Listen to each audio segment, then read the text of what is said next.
Hello, everyone, and welcome back to my Senate prediction videos. And we are off now to the beautiful Pacific Northwest, some of the most beautiful parts of this great country of ours, and the Senate seat that is currently held by Jeff Merkley. Merkley is a Democrat who is in his second term.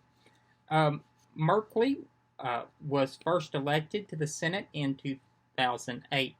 Prior to that, Merkley served in the Oregon State Legislature, serving as the Speaker of the State House for a time prior to his election to the Senate. Merkley won re-election in 2014 by almost 19 percentage points, 18.86% of the vote. And Hillary Clinton won the state by 10.98%. So basically 11 percentage points is what Clinton won the state by in 2016.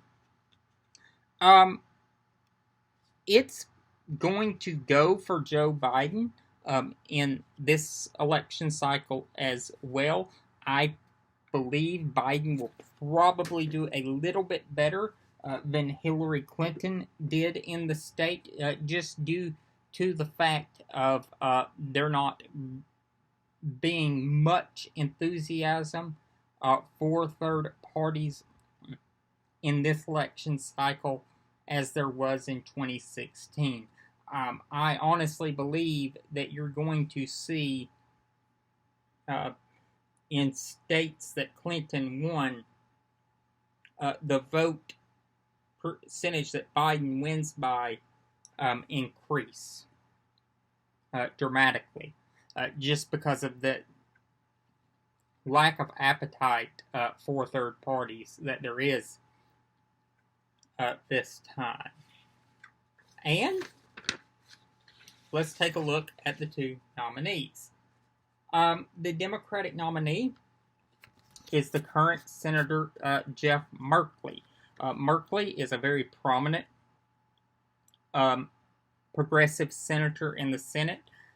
He was the only senator in 2016 that endorsed the run of fellow Senator Bernie Sanders. There was some belief in the early 2020 cycle that Merkley himself might make a run for president, but he announced early in 2019, that he would not be running for president, that he would be running for re-election to the Senate, and believing that he could do the most work in the Senate to advance progressive goals. His opponent is Jo Rae Perkins.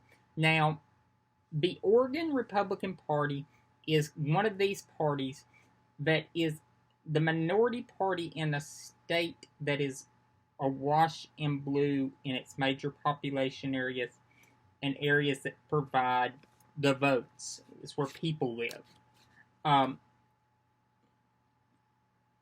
And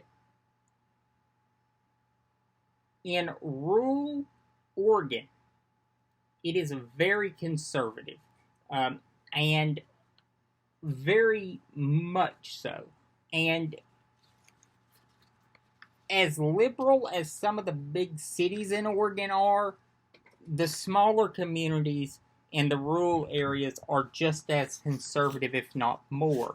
And this has produced a very controversial nominee on the Republican side, a lady by the name of Jo Rae Perkins, who has been involved in local Republican politics for some time and has made a few runs at federal office before. She had never won a primary prior to this election cycle. She had always finished second or third in those primaries. But this time she won. And when she won, it soon came out that she was a believer and a follower of the conspiracy theory QAnon. And it got a lot of attention because she was one of the first of these candidates, and there are many on the Republican side this time, that it has come out was a believer and proponent of this theory. And she should have been a canary in the coal mine, should have been a warning. At first, when she first got the nomination, her campaign tried to distance herself from the conspiracy theory and put out a statement saying that she was not a follower of it. Apparently, that statement was made without her knowledge because she, a few hours later, actually professed her belief in the conspiracy theory. She, as I said, should have been a canary in the coal mine, a warning to the Republican Party that they had a real problem on their hands, but it was not, and we have the real potential of having at least 2 members of the House of Representatives elected in the November election cycle that are believers in the theory.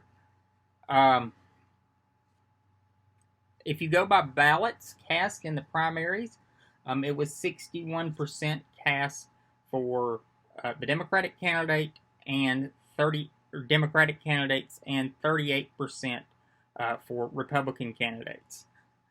And I think that's going to be about a similar result in the general election.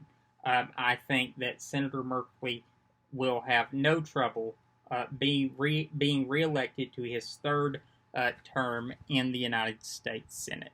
So this will be a hold for the Democrats as Senator Merkley gets reelected to a 3rd term in the Senate.